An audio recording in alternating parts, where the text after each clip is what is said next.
Okay, അപ്പം നമ്മൾ next നോക്കാൻ പോകുന്നത് സാൾട്ട് ഹൈഡ്രോളിസ് എന്ന് പറഞ്ഞ ടോപ്പിക്കാണ്. ഓക്കെ, അതിൽ സാൾട്ട് ഹൈഡ്രോളിസ് ഏതൊക്കെ ടൈപ്പ് ഉണ്ട്? Hydrolysis of salt forming strong acid and weak base, weak acid and strong base, weak acid and weak base എന്ന് തന്നെ 3 കൺസെപ്റ്റ് ഉണ്ട്. പിന്നെ സ്ട്രോങ് ആസിഡും സ്ട്രോങ് ബേസിൻ്റെ സാൾട്ട് ഹൈഡ്രോളിസ് നിങ്ങൾ നോക്കാറില്ല, കാരണം കിട്ടുന്ന പ്രോഡക്റ്റ് ന്യൂട്രലാണ്. ഞാൻ ഇതിലോട്ടൊന്നും ഡീലായി കടക്കുന്നില്ല. ഓക്കെ, അത് നിങ്ങൾ നോക്കിക്കോണം, എക്സാമിന് ചോദിക്കും കേട്ടോ. സാൾട്ട് ഹൈഡ്രോളിസ് ഒരു 4 മാർക്കിന് എക്സ്പ്ലെയിൻ ചെയ്യാൻ ചോദിക്കും, നിങ്ങൾ പഠിക്കാം. ഞാൻ നിങ്ങൾക്ക് പഠിപ്പിക്കാൻ പോകുന്ന ഒരു സാൾട്ട് തന്നിട്ട് ഈ സാൾട്ട് അസിഡിക് ആണോ ബേസിക് ആണോ ന്യൂട്രൽ ആണോ ചോദിക്കും. സ്ഥിരം ചോദിക്കുന്ന ക്വസ്റ്റ്യനാണ്, എക്സാമിന് സ്ഥിരം ചോദിക്കുന്ന ക്വസ്റ്റ്യനാണ്. അപ്പം ഇത് നമുക്ക് പഠിക്കണമെങ്കിൽ ഈ ഒരു ടേബിൾ നിങ്ങൾ നന്നായിട്ട് പഠിക്കണം. ഓക്കെ, ആ എന്തായാലും ഒരു സാൾട്ട് തന്നിട്ട് അസിഡിക് ആണോ ബേസിക് ആണോ ന്യൂട്രൽ സ്ഥിരം ചോദിക്കുന്നത്, അത് പഠിക്കണമെങ്കിൽ ഈ ടേബിൾ പഠിച്ചാൽ സിമ്പിളായിട്ട് പഠിക്കാം. ഈ ടേബിൾ നിങ്ങൾക്ക് ഓൾറെഡി അറിയായിരിക്കും. വളരെ കുറച്ച് സ്ട്രോങ് ആസിഡിന്റെയും വീക്ക് ബേസിന്റെയും പേരുകളാണ്. HNO3 H2SO4 HCl strong acid, weak acid CH3COH H2CO3 HCN, strong base NaOH KOH calcium hydroxide, weak base ammonium hydroxide, copper hydroxide, magnesium hydroxide. വളരെ കുറച്ച് തൽക്കാലം ഇത്രയും പഠിച്ചു വയ്ക്കാം. തൽക്കാലം ഇത്രയും സ്ട്രോങ് ആസിഡും സ്ട്രോങ് ബേസും വീക്ക് ആസിഡും വീക്ക് ബേസും പഠിച്ചു വയ്ക്കാം. ബാക്കി നമുക്ക് നോക്കാം. ഇവിടെ വായിക്കാം. ഞാൻ പറഞ്ഞു പറഞ്ഞത് ഇത്രയേ ഉള്ളൂ. സപ്പോസ് നിങ്ങൾക്ക് HClഉം NaOH കൂടെ റിയാക്ട് ചെയ്തു. അപ്പൊ നിങ്ങൾക്ക് ആരെ കിട്ടും നോക്കിയടാ. ഈ ക്ലോറിനും എന്നെയും കൂടെ റിയാക്ട് ചെയ്ത് കിട്ടും NaClഉം, ബാക്കി Hഉം OH റിയാക്ട് ചെയ്യുമ്പോൾ എന്ത് കിട്ടും? വാട്ടർ കിട്ടും. സംശയമുണ്ടോ? സംശയമൊന്നുമില്ലോ. ഞാൻ തിരിച്ചെടുത്തോന്ന് വിചാരിച്ചേ. ഈ NaCl സാൾട്ട് ഹൈഡ്രോളിസിസ്, അതിൽ വാട്ടർ ആഡ് ചെയ്തു. അപ്പൊ ഈ റിയാക്ഷൻ വെച്ച് തിരിച്ച് പറയുന്നത് കിട്ടൂടാ. H2O OH Na ആയിട്ട് റിയാക്ട് എന്ത് കിട്ടും? NaOHഉം Cl ഇതിലെ H ആയിട്ട് റിയാക്ട് എന്ത് കിട്ടും? HClഉം കിട്ടും. ഈ റിയാക്ഷൻ എഴുതാൻ പഠിച്ചാലേ നമുക്ക് സാൾട്ട് ഹൈഡ്രോളിസിസ് എഴുതാൻ പറ്റുള്ളൂ. ഓക്കെ, ഈ റിയാക്ഷൻ എഴുതാതെ ഞാൻ കൺസെപ്റ്റ് പെട്ടെന്ന് പറഞ്ഞുതരാം. ഓക്കെ, നിങ്ങൾ നോക്കേണ്ട ഇത്രയേ ഉള്ളൂ. അപ്പൊ NaCl എന്ന് പറയുന്ന ഒരു സാൾട്ട് തന്നു. ഓക്കെ, നിങ്ങൾക്ക് ഇതിന്റെ അകത്തുള്ള ക്വസ്റ്റ്യൻസ് എക്സാമിന് വരുള്ളൂ. എക്സാം പറഞ്ഞിട്ടാണ് NaCl എന്ന സാൾട്ട് തന്നെ നിങ്ങൾ നോക്കേണ്ടത്. ഈ സാൾട്ടിൽ വാട്ടർ ആഡ് ചെയ്യുമ്പോൾ ഒന്നുകിൽ റിയാക്ഷൻ എഴുതാൻ പഠിച്ച സിമ്പിളാ, അല്ലെങ്കിൽ നോക്കിയത് ഇതിൽ Na തരുന്നത് ആരാന്ന് നോക്കാം. സോഡിയം ഹൈഡ്രോക്സൈഡ് അല്ലേ, അപ്പൊ NaOH. ക്ലോറിൻ തരുന്നത് ആരായിരിക്കും? HCl. അപ്പൊ എന്താണ് NaCl ഹൈഡ്രോളിസ് ചെയ്യുമ്പോൾ നിങ്ങൾക്ക് കിട്ടുന്നത് NaOHഉം HCl. NaOH ആരാണ്ടാ? സ്ട്രോങ് ബേസ് ആണ്. HCl ആരാണ്ടാ? അതും സ്ട്രോങ് ആസിഡ് ആണ്. സ്ട്രോങ് ബേസും സ്ട്രോങ് ആസിഡും ആണെങ്കിൽ ഇതിന്റെ നേച്ചർ എന്തായിരിക്കും? ന്യൂട്രൽ ആയിരിക്കും. എന്തായിരിക്കും? ന്യൂട്രൽ. അപ്പൊ NaCl എന്ന് പറഞ്ഞ സാൾട്ട് ആരാണ്? Is A neutral salt. NaCl എന്ന സാൾട്ട് ഏതാണ്? ന്യൂട്രൽ സാൾട്ട് ആണ്. മനസ്സിലായ? കാരണം അതൊരു സ്ട്രോങ് ബേസും സ്ട്രോങ് ആസിഡും റിയാക്ട് ചെയ്യുമ്പോൾ കിട്ടുന്ന സാൾട്ടാണ് NaCl. അല്ലെങ്കിൽ NaCl എന്ന സാൾട്ടിൽ നിങ്ങൾ ഹൈഡ്രോളിസിസ് നടത്തിയാൽ സാൾട്ട് ഹൈഡ്രോളിസിസ്. ഓക്കെ, അത് സ്ട്രോങ് ആസിഡിന്റെ സ്ട്രോങ് ബേസിന്റെ സാൾട്ട്. ആക്ച്വലി തിരിച്ചു പഠിച്ചാൽ കേട്ടോ. എന്താ? NaOHഉം HClഉം റിയാക്ട് ചെയ്യുമ്പോഴാണ് ആര് കിട്ടുന്നത്? NaCl കിട്ടുന്നത്. അപ്പൊ സ്ട്രോങ് ആസിഡിന്റെ സ്ട്രോങ് ബേസിന്റെ സാൾട്ടാണ് NaCl. സ്ട്രോങ് ആസിഡിന്റെ സ്ട്രോങ് ബേസിന്റെ സാൾട്ട് ആയതുകൊണ്ട് അതേതാണ്? ന്യൂട്രൽ ആണ്. വേറെ ഒന്ന് പറഞ്ഞുതരാം. ഒരു 5-6 പഠിക്കുമ്പോൾ മനസ്സിലാവും കേട്ടോ, ഓട്ടോമാറ്റിക്കായിട്ട്. വേറെ ഒന്നും ഇവിടെ ഞാൻ വേറെ ഒരു സാൾട്ട് ഞാൻ പറയാണ്. KCl. ഇപ്പൊ നിങ്ങൾക്ക് മനസ്സിലായി KCl കിട്ടണമെങ്കിൽ അത് ഏതൊക്കെ ആസിഡ് ഏതൊക്കെ ബേസോ? K വന്നു. K ആരാ? KOH. അല്ലെങ്കിൽ വാട്ടർ ആഡ് ചെയ്യുമ്പോഴാണ് ആക്ച്വലി. Okay, KOH. Cl വരുന്ന ഏതാ? HCl. KOH ആരാ? Strong base. HCl ആരാ? Strong acid. Strong base strong acid ആയതുകൊണ്ട് ടോട്ടലി കിട്ടുന്ന സൊല്യൂഷൻ ഏത് നേച്ചറാ? ന്യൂട്രൽ ആയിരിക്കും. ഏതായിരിക്കും? ന്യൂട്രൽ. വിച്ച് മീൻസ് KCl എന്ന് പറഞ്ഞ സാൾട്ട് ഏതാണ്? Neutral salt. KCl എന്ന് പറഞ്ഞ സാൾട്ട് ഏത് സാൾട്ട് ആണ്? ന്യൂട്രൽ സാൾട്ട് ആണ്. മനസ്സിലായോ? ഇങ്ങനെയാണ് ഇത് കണ്ടുപിടിക്കുന്നത്. ഓക്കെ, അടുത്ത് ഇതേപോലെ സിമിലർലി ഞാൻ കുറച്ച് സാൾട്ടുകൾ പറയാം കേട്ടോ. പ്രീവിയസ് ഇയർലി എക്സാമിന് ചോദിച്ച കുറച്ച് സാൾട്ടുകൾ ഞാൻ പറയാം. നിങ്ങളത് ഏതെന്ന് പറയാം. CaSO4 calcium sulphate, CuSO4 copper sulphate, Na2SO4 sodium sulphate, പിന്നെ ആരാ? Ammonium chloride NH4Cl. ഇത്രയും സ്ട്രോങ് ആണോ വീക്ക് ആണോ എന്ന് പറഞ്ഞു തരണം. ചുമ്മാ കാൽസ്യം സൾഫേറ്റ് ഏതൊക്കെ ആസിഡും ഏതൊക്കെ ബേസും ചേരുമ്പോൾ കാൽസ്യം സൾഫേറ്റ് കിട്ടുന്നു പറ. കാൽസ്യം വരണം. കാൽസ്യം ആരാണ്ടാ? Calcium hydro. അപ്പൊ കാൽസ്യം ഹൈഡ്രോക്സൈഡും സൾഫേറ്റ് വരണമെങ്കിൽ ആരാണ്ടാ? H2SO4. ഈ ടേബിൾ സൈഡിൽ വരച്ചിട്ടുണ്ടെങ്കിൽ പെട്ടെന്ന് കിട്ടും. ഓക്കെ, ഈ കാൽസ്യം ഹൈഡ്രോക്സൈഡ് ആരാണ്ടാ? Strong base. സൾഫ്യൂരിക് ആസിഡ് ആരാണ്ടാ? Strong acid. അപ്പൊ സ്ട്രോങ് ബേസ് സ്ട്രോങ് ആസിഡ് കൂടെ ആകുമ്പോൾ കിട്ടുന്ന സൊല്യൂഷന്റെ നേച്ചർ ആയിരിക്കും എന്താണത്? ന്യൂട്രൽ. ആരാ? ന്യൂട്രൽ അല്ലെങ്കിൽ നോർമൽ സാൾട്ട് എന്ന് പറയാം കേട്ടോ. ന്യൂട്രൽ സാൾട്ട് അല്ലെങ്കിൽ നോർമൽ സാൾട്ട് എന്ന് പറയാം. ന്യൂട്രൽ സാൾട്ട് അല്ലെങ്കിൽ എന്ന് പറയാം, നോർമൽ സാൾട്ട് എന്ന് പറയും. മനസ്സിലായോ? Next copper sulphate. നിങ്ങൾ പറ കോപ്പർ സൾഫേറ്റ്. അപ്പൊ അവന്റെ ബേസ് ആരാ? Copper hydroxide. സൾഫേറ്റ് എന്ന് പറയുമ്പോൾ ഇങ്ങനെ ആരാണ്? Sulphuric acid. കോപ്പർ ഹൈഡ്രോക്സൈഡ് ആരാണ്? സേ വീക്ക് ബേസ് ആണ്. സൾഫ്യൂരിക് ആസിഡ് ആരാണ്? Strong acid. വീക്ക് ബേസും സ്ട്രോങ് ആസിഡും. അപ്പൊ അതിൽ ആരാ കൂടുതൽ? സ്ട്രോങ് ആസിഡ് അല്ലേ മോർ പവർ എന്ന് പറഞ്ഞാൽ. അപ്പൊ ഈ സൊല്യൂഷൻ നേച്ചർ ഏതാണ്? Acidic nature. അപ്പൊ ഈ സാൾട്ട് ഏതാണ്? ആസിഡിക്. അപ്പം കോപ്പർ സൾഫേറ്റ് എന്നുള്ള സാൾട്ട് ഏത് നേച്ചർ ഉള്ള സാൾട്ട് ആണ്? ആസിഡിക് നേച്ചർ ഉള്ള സാൾട്ട് ആണ്. മനസ്സിലായോ? ഇനി നോക്കാം സോഡിയം സൾഫേറ്റ്. സോഡിയം എന്ന് പറയുമ്പോൾ നിങ്ങളുടെ മനസ്സിൽ ഓടിയെത്തിയ ആരാണ്?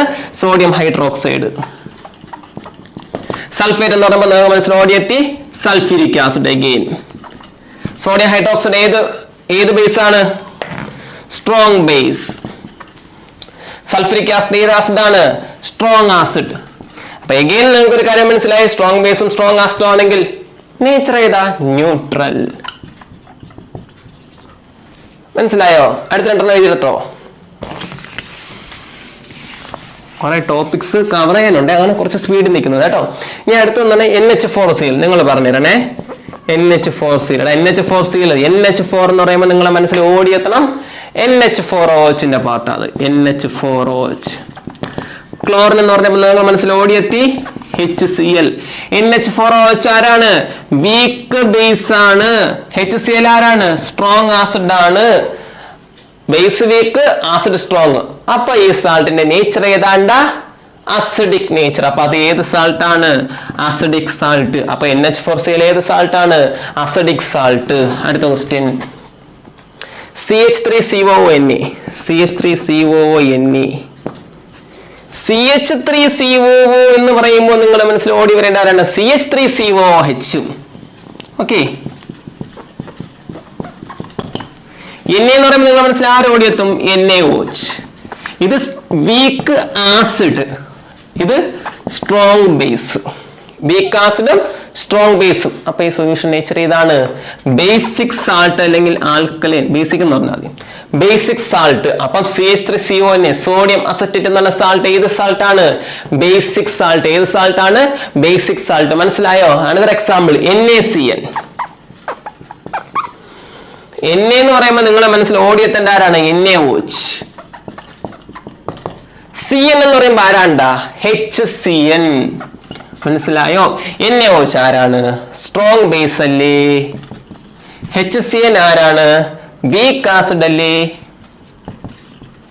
അപ്പൊ ഈ സൊല്യൂഷൻ നേച്ചർ നിങ്ങൾ പറയാ സ്ട്രോങ് ബേസും വീക്ക് ആസിഡും. അപ്പൊ അതിന്റെ നേച്ചർ ഏതാണ്?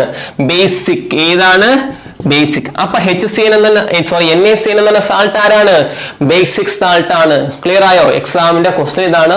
ഒരു 4-5 സാൾട്ട് വന്നിട്ട് ഇത് അസിഡിക് സാൾട്ട് ആണോ, ബേസിക് സാൾട്ട് ആണോ, ന്യൂട്രൽ ആണോ എന്ന് പറയാൻ ചോദിക്കും. അപ്പൊ നിങ്ങൾ ഈ ടേബിൾ അങ്ങ് സൈഡിൽ എഴുതുക. പെട്ടെന്ന് ഈ സാൾട്ട് ഏതൊക്കെ ആസിഡ് ബേസും ചേർന്നാൽ കിട്ടുമെന്ന് ടക്കനെ നോക്കുക. ഒന്നുമില്ല, ഈ ടേബിൾ കാണാൻ പഠിച്ചാൽ ഭയങ്കര സിമ്പിളാണ്. കാണാൻ പഠിക്കാനൊന്നുമില്ല. ഈ കാര്യങ്ങളൊക്കെ നമുക്കൊരു മനസ്സിലാക്കി ഒരു ഐഡിയ നമുക്ക് കാണും. സ്ട്രോങ് വീക്ക് എന്നൊക്കെ ഓൾറെഡി നമുക്ക് കുറെ അറിയായിരിക്കും. അവരുടെ അകത്തും കൂടെ പഠിച്ചു വെക്കുക. ഇത്രയും ഇതിന്റെ അകത്ത് നിന്നേ ക്വസ്റ്റ്യൻ വരുള്ളൂ. മനസ്സിലായോ? അത് നോക്കി വെച്ച് നിങ്ങൾ പറയാം NaCN എന്ന് പറയുമ്പോൾ സോഡിയം ഹൈഡ്രോക്സൈഡും HCl ചേർന്നാണ് കിട്ടുന്നത്. സോഡിയം ഹൈഡ്രോക്സൈഡ് സ്ട്രോങ് ആണ്, HCN വീക്ക് ആണ്. സ്ട്രോങ് മീൻസ് സ്ട്രോങ് ബേസ് ആണ്, വീക്ക് ആസിഡ് ആണ്. അപ്പൊ solution nature, solution means solution അല്ലെ സാൾട്ടിന്റെ നേച്ചർ ഏതായിരിക്കും? Basic salt. ഒരു എക്സാം കൂടെ പറഞ്ഞു നിർത്തിയാണ്. നിങ്ങൾ മനസ്സിലായോ നോക്കട്ടെ. ഞാൻ പറയാണ് Na2CO3 ഏത് സാൾട്ടാ? പറ. എടാ Na എന്ന് പറയുമ്പോൾ നിങ്ങളുടെ മനസ്സിൽ വീണ്ടും എത്തി NaOH. CO3 എന്ന് പറയുമ്പോൾ വീണ്ടും എത്തി ആരാണ്? H2CO3. NaOH ആരാ? Strong base. H2CO3 ആരാ? Weak acid. അപ്പം Na2CO3 എന്ന് പറഞ്ഞ ഏത് നേച്ചറാണ്? Basic salt. ഏത് സാൾട്ടാണ്? Basic salt. മനസ്സിലായോ? സംശയമുണ്ടോ? ഇത്രയേ ഉള്ളൂ. ഇത് പഠിച്ചു വയ്ക്കുക. നിങ്ങൾക്ക് എക്സാമിന് എന്ത് ചെയ്യും? സ്ഥിരം നിങ്ങൾക്ക് എക്സാമിന് ചോദിക്കുന്ന ക്വസ്റ്റ്യൻ ആണ്. ഇതിൽ ഏത് വേണോ ചോദിക്കാം. നൈട്രിക്കിന്റെയും കൂടെ ഒരു ക്വസ്റ്റ്യൻ തരാം, അതും ചോദിക്കാം. കാൽസ്യം നൈട്രേറ്റ് എടുക്കാം. ഓക്കെ, കോപ്പർ നൈട്രേറ്റ് എടുക്കാം. CuNO3 toys copper nitrate. Copper എന്ന് പറയുമ്പോൾ നിങ്ങൾ നമ്മൾ ലോഡ് എത്തും. ആരാണ്? Copper hydroxide. NO3 എന്ന് പറയുമ്പോൾ ആരെത്തോടാ? HNO3. ഇതാരാണ്? Weak base. HNO3 ആരാണ്? Strong acid. അപ്പം വീക്ക് ബേസും സ്ട്രോങ് ആസിഡും. അപ്പൊ നേച്ചർ ഏതാ? അസിഡിക്. അപ്പൊ കോപ്പർ നൈട്രേറ്റ് ഏത് സാൾട്ട് ആണ്? അസിഡിക് സാൾട്ട് ആണ്. മനസ്സിലായോ? ലാസ്റ്റ് വൺ ഒരെണ്ണം കൂടെ, MgCl2. Mg എന്ന് പറയുമ്പോൾ നിങ്ങളെ ലോഡ് എത്തുന്ന ആരാ? Magnesium hydroxide. Cl എന്ന് പറയുമ്പോൾ ആരെത്തും? HCl. ഇതാരാ? Weak base. HCl ആരാ? Strong acid. അപ്പൊ നേച്ചർ പറ വീക്ക് ബേസും സ്ട്രോങ് ആസിഡും. നേച്ചർ പറ ആരാണ്? Acidic salt. എന്താണ്? അപ്പൊ MgCl2 എന്ന് പറയുന്ന സാൾട്ട് ഏത് നേച്ചറാണ്? Acidic nature. മനസ്സിലായോ? ഇങ്ങനെയാണ് സാൾട്ട് ഹൈഡ്രോളിസിസ് വെച്ച് അസിഡിക് ആണോ ഒരു സാൾട്ട് തന്നിട്ട് അസിഡിക് ആണോ ബേസിക് ആണോ ന്യൂട്രൽ ആണോ എന്ന് കണ്ടുപിടിക്കേണ്ടത്. ഞാനിപ്പോ എഴുതിയിട്ട് എത്രയും സാൾട്ടേ ഉള്ളൂ. ആക്ച്വലി ഇതിൽ നിന്ന് നിങ്ങൾക്ക് ക്വസ്റ്റ്യൻ ചോദിക്കും. ഇനി ഞാൻ ഇപ്പൊ എഴുതിയിട്ട് എല്ലാം പ്രീവിയസ് ഇയറിൽ നിങ്ങൾക്ക് ചോദിച്ച ക്വസ്റ്റ്യൻസാണ്. മനസ്സിലായോ? ക്ലിയർ ആയോ? അപ്പോൾ ഒരു സാൾട്ട് തന്നിട്ട് അസിഡിക് ആണോ ബേസിക് ആണോ എന്ന് കണ്ടുപിടിക്കാൻ പറഞ്ഞാൽ ഇതേപോലെ എഴുതി കൊടുക്കണം. ഇത് എഴുതി കൊടുക്കാൻ വേണ്ടി ഈ ടേബിൾ പഠിക്കുക. ടേബിൾ വെച്ചാണ് ഇപ്പൊ MgCl2 Mg വരുന്ന ടേബിൾ നോക്കിയപ്പോൾ MgOH ടോയ്സ്. Cl2 Cl വരുന്ന ടേബിൾ നോക്കിയപ്പം HCl. അത് വെച്ച് സ്ട്രോങ് ആണോ വീക്ക് ആണോ എന്ന് കണ്ടുപിടിച്ചിട്ട് ഏതാണോ സ്ട്രോങ്, രണ്ടും വീക്ക് ആണെങ്കിൽ നമുക്ക് പറയാൻ പറ്റൂല. അവിടെ രണ്ടും വീക്ക് ആണെങ്കിൽ തന്നിക്കുന്ന വീക്ക് ഏതാണോ കുറച്ചും കൂടെ പവർ കൂടി അത് വെച്ച് pH ഒക്കെ വെച്ചാണ് കണ്ടുപിടിക്കുന്നത്. അത് വേണ്ട. രണ്ട് സ്ട്രോങ് ആണെങ്കിൽ neutral. Acid strong base weak ആണെങ്കിൽ acidic nature. Base strong acid weak ആണെങ്കിൽ ബേസിക് നേച്ചർ. രണ്ട് സ്ട്രോങ് ആണെങ്കിൽ ന്യൂട്രൽ. ക്ലിയർ ആയോ? സംശയം ഉണ്ടോ? ഇത് പഠിക്കുക, എക്സാമിന് ചോദിക്കും. ഓക്കെ. ഇനി നിങ്ങൾക്ക് സ്ഥിരം എക്സാമിന് ചോദിക്കുന്നതാണ് സോലിബിലിറ്റി പ്രോഡക്റ്റ്. ഡെഫിനിഷനും കാര്യങ്ങളും പഠിക്കുക. കോമൺ ആയ എഫക്റ്റ് പഠിച്ചു വയ്ക്കുക. ബഫർ സൊല്യൂഷൻ ഇത്രയും കാര്യങ്ങൾ പഠിച്ചു വയ്ക്കുക. ഞാനിവിടെ സോലിബിലിറ്റി പ്രോഡക്റ്റിന്റെ പ്രോബ്ലം ഒരു സ്ഥിരം ചോദിക്കുന്നതാണ്. എങ്ങനെ എന്നെ ഷോർട്ട് കട്ട് പറഞ്ഞാൽ വളരെ പെട്ടെന്ന് റിയാക്ഷൻ ഒന്നും എഴുതാതെ വളരെ പെട്ടെന്ന് അത് എങ്ങനെ എഴുതാം എന്ന് ഞാൻ പറഞ്ഞില്ല. ഓക്കെ. സോ അത് നിങ്ങൾ പഠിക്കേണ്ടത് KSP. ഇതാണ് സോലിബിലിറ്റി പ്രോഡക്റ്റ്. ഇത് സോലിബിലിറ്റി പ്രോഡക്റ്റ്.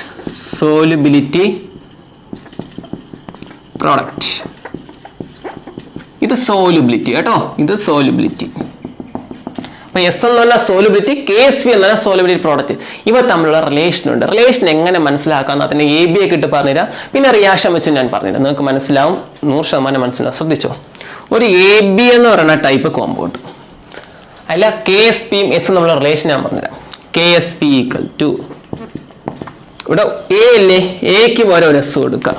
ഒരു B അല്ലേ, Bക്ക് പോലെ ഒരു S കൊടുക്കാം. S × S S². ക്ലിയർ? ഞാൻ അത് AB2 ടൈപ്പ് എടുത്തു. അപ്പൊ KSP = Aക്ക് വരെ S കൊടുക്കുക.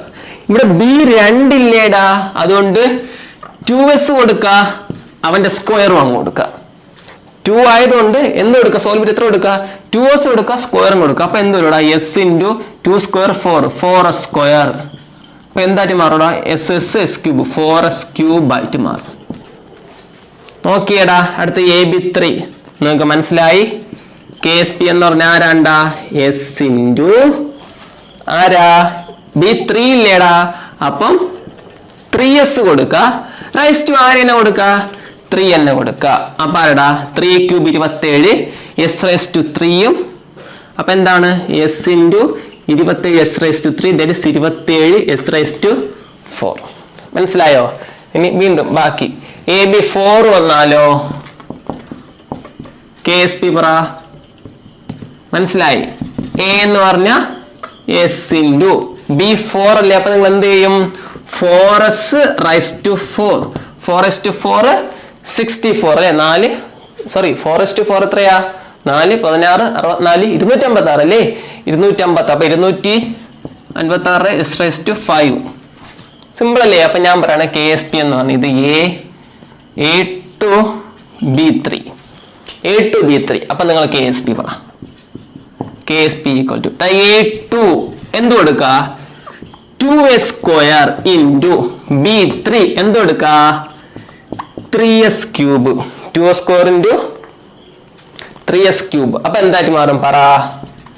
2² 4S² × 3³ 27 S⁻3.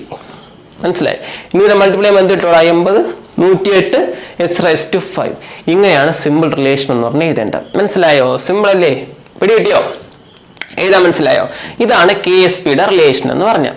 ഓക്കെ, ഇനി പ്രോബ്ലത്തിലോട്ട് പോകുമ്പോൾ ഇത് എയും ബിയും വെച്ച് ഇനി ക്വസ്റ്റ്യൻ വെച്ച് പറഞ്ഞുതരാം. ഓക്കെ, ആദ്യം KSPയുടെ റിലേഷൻഷിപ്പ് പഠിപ്പിച്ച് KSP എന്ന് പറയുമ്പോൾ സോലിബിലിറ്റി പ്രോഡക്റ്റും സോലിബിലിറ്റി നമ്മൾ റിലേഷൻഷിപ്പ് പഠിപ്പിച്ചതിന് ശേഷം ഞാൻ പ്രോബ്ലത്തിലോട്ട് പോകും. ഇത് പഠിച്ച പ്രോബ്ലം എന്ന് പറഞ്ഞ സാധനം നിസ്സാരം. ഓക്കെ, ഞാൻ പറയാണ് MgOH ടോയ്സ് എന്ന് പറയുന്ന കോമ്പൗണ്ടിന്റെ KSPയും എസും തമ്മിലുള്ള സൊല്യൂഷൻ, KSP സോലിബിലിറ്റി പ്രോഡക്റ്റും സോലിബിലിറ്റി നമ്മൾ റിലേഷൻഷിപ്പും പറഞ്ഞു. Mg ഒരാളല്ലേ ഉള്ളൂ, ഒറ്റ കോമ്പൗണ്ട്. യെസ്, OH എന്ന് ഒറ്റ കോമ്പൗണ്ട് ആണ് കേട്ടോ, ഹൈഡ്രോക്സൈഡ് ഗ്രൂപ്പ്. എത്ര ആൾക്കാർ? 2. അപ്പൊ എന്ത് ചെയ്യും? 2s². ആക്ച്വലി വരുന്ന അറിയാമോ? ഇങ്ങനെയാ, Mg2++ OH- എത്ര OH ഉണ്ട്? 2. ഇങ്ങനെ റിയാക്ഷൻ എഴുതിയിട്ട് ആണ് ഇത് എഴുതേണ്ടത്. ഇത് എഴുതിയില്ലെങ്കിലും കുഴപ്പമില്ല, മാർക്ക് കിട്ടും. ഓക്കെ, ഇതിങ്ങനെ എഴുതാറുണ്ടാത്ത പിള്ളേർക്കാണ് ഇത് പഠിപ്പിച്ചു കൊടുക്കുന്നത്, ഷോർട്ട് കട്ട്. Mg ഒരാൾ ഇൻറ്റു OH എത്ര ആൾക്കാരുണ്ട്? 2s². അപ്പൊ എന്തൊരുടാ? 2⁴ s²ഉം എസും ക്യൂബ് 4s³ ഒറ്റയടി ചെയ്തിരുന്നേ. മനസ്സിലായല്ലോ? ഇനി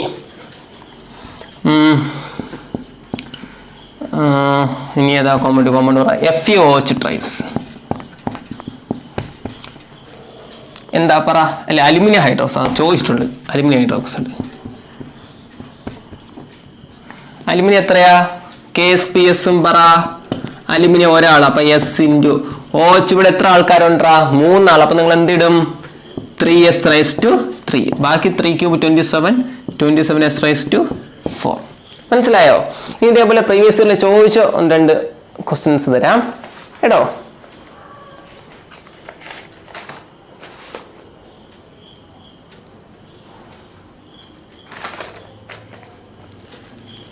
ഇനി ചുമ്മാ ഒരു ക്വസ്റ്റ്യൻ തരാം. അപ്പൊ ഇത് ക്ലിയർ ആയല്ലോ? മനസ്സിലായല്ലോ? സംശയമൊന്നുമില്ലല്ലോ?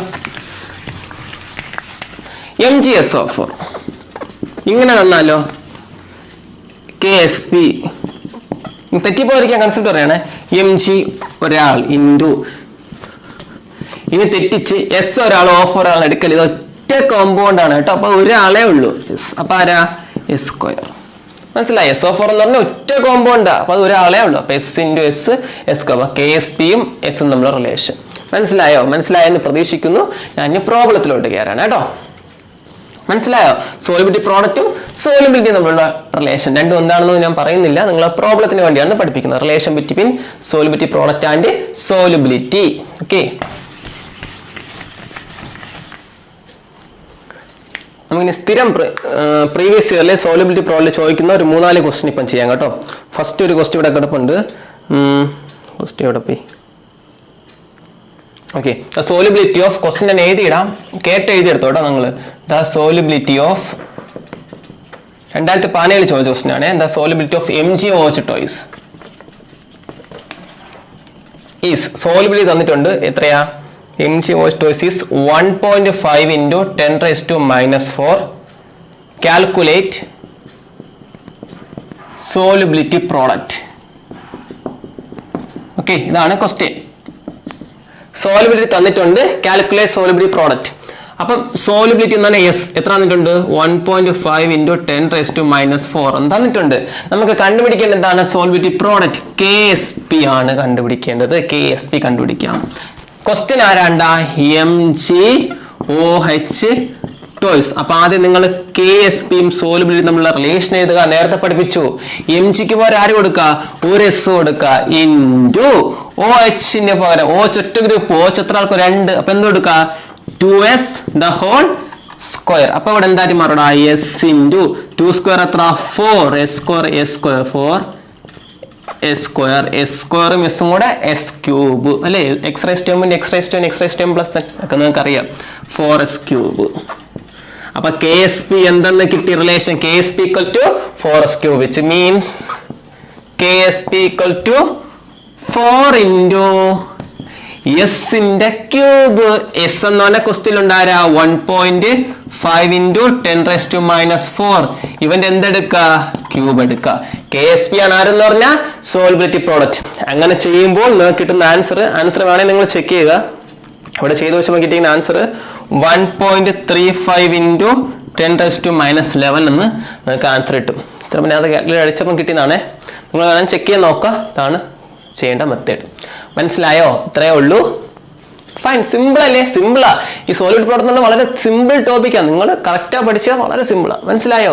അടുത്ത ക്വസ്റ്റിനോട്ട് പോട്ടോ. സിമ്പിൾ അല്ലേ? അപ്പൊ KSP എന്ന് പറഞ്ഞ സോളിബിലിറ്റി പ്രോഡക്റ്റ്, S എന്ന് പറഞ്ഞ സോളിബിലിറ്റി. ഓക്കെ, അപ്പൊ നമുക്ക് സോളിബിലിറ്റി പ്രോഡക്റ്റ് ഇത്രന്ന് കിട്ടി, സോളിബിലിറ്റി പ്രോഡക്റ്റ് ഇത്രയെന്ന് കിട്ടി. ഓക്കെ, അടുത്ത ക്വസ്റ്റിനോട്ട് പോട്ടോ. നിങ്ങൾ ആൻസർ കറക്റ്റാ നോക്കുക കേട്ടോ. ഇവിടെ കിട്ടിയ ആൻസർ ഓക്കെ, കാൽക്കുലേറ്ററിൽ വേണമെങ്കിൽ ഇതൊന്ന് അടിച്ച് നോക്കുക കേട്ടോ, ഇത് തന്നെയാന്ന്. ഓക്കെ, ശരി. അപ്പൊ ഞാൻ അടുത്ത ക്വസ്റ്റിനോട്ട് പോയാണേ. അടുത്ത് ബേരിയം സൾഫേറ്റിന്റെ solubility product of barium sulphate is തന്നിട്ടുണ്ട്. സോലിബിലിറ്റി പ്രോഡക്റ്റ് ആണ്, നിങ്ങൾ ശ്രദ്ധിക്കണം കേട്ടോ. Solubility product of barium sulphate is 1.2 × 10⁻10.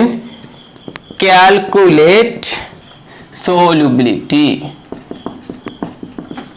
ഇത് 2016 ക്വസ്റ്റ്യൻ ആണ് കേട്ടോ.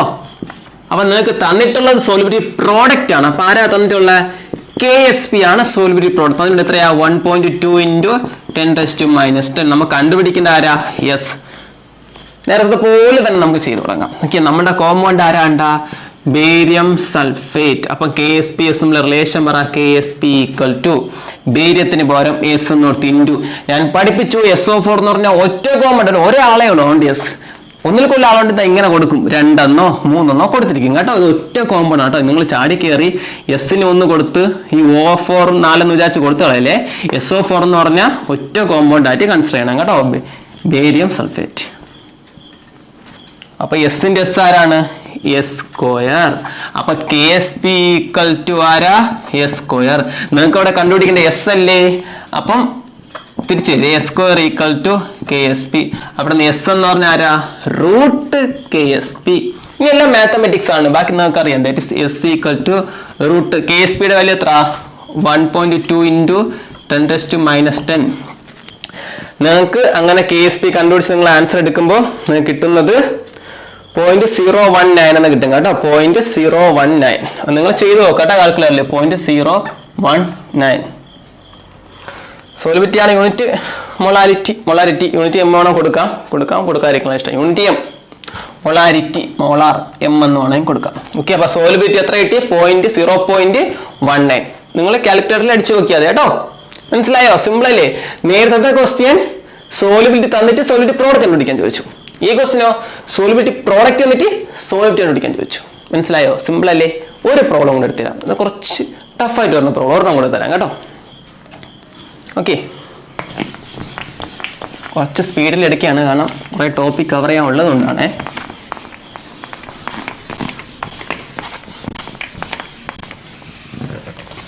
സ്പീഡ് കൂടിപ്പോയെങ്കിൽ നിങ്ങൾ വീഡിയോ പൗസ് ചെയ്ത് ബാക്കിലോട്ട് നോക്കിയാൽ മതി കേട്ടോ. ശരി, ഇനി അടുത്തും ഒരു പ്രീവിയസ് ഇയർ ചോദിച്ചു തന്നെയാണ്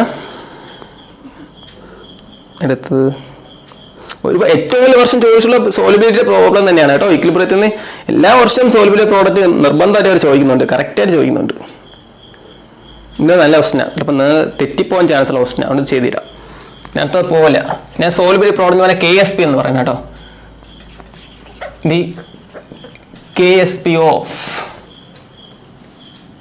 AlOH trice is 1 × 10⁻36. Calculate solubility. ക്വസ്റ്റ്യനിൽ KSP എന്നല്ല, സോലിബിലിറ്റി പ്രോഡക്റ്റ് തന്നെയാണ് എഴുതാൻ പഠിച്ചാണ് കേട്ടോ. അപ്പൊ solubility product of aluminium hydroxide തന്നിട്ടുണ്ട്, സോലിബിലിറ്റി കണ്ടുപിടിക്കണം. അപ്പൊ KSP ക്വസ്റ്റ്യനിൽ എത്രയാണെന്ന് പറഞ്ഞിട്ടുണ്ട്? 1 എന്ന് പറഞ്ഞാൽ സിംപിളി 10⁻36 തന്നെയാണ്. ചുമ്മാ കിട്ടെ. നമ്മൾ കണ്ടുപിടിക്കേണ്ട ആരാണ്ടാ? സോലിബിലിറ്റി. നമ്മളെ കോമ്പൗണ്ട് ആരാണ്? അലുമിനിയം ഹൈഡ്രോക്സൈഡ് അല്ലേ?